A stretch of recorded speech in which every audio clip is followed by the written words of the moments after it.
Tema kalando. Konsuma.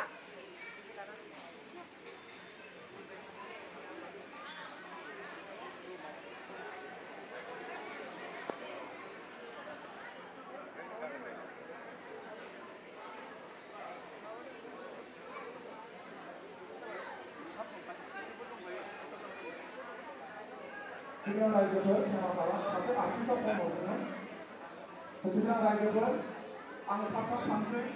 दा बान्था होनाय हाबाफारि दङ थुनलाइयारि आयदानिबो लिटारेरि सेक्सननि आरो बिनि उनाव जोंनि हारिमु आयदानाबो ग्रुपनिबो दङ दुवेलनिबो दङ आरो सिंगेलनि दङ गोबां बान्था होनांगौ जोंहा दङ आङो जोंनि आफादगिरि नेहाथारि बिथांमोनखौ थांखि लाखाजोबनो थाखाय खावलायबाय बान्थाफोरखौहाय सिगां रायजोफोर आङो रिजार्भखौ डिक्लेयार खालामनोसै बाहाय जायनाखि देरहासार जादों सेथिया 10,000 मोनगोन 10,000 बे बान्थाखौ हरगोन आरो बे बान्थाखौ जों आलासिनि आखाइजोंनो हरनाय जागोन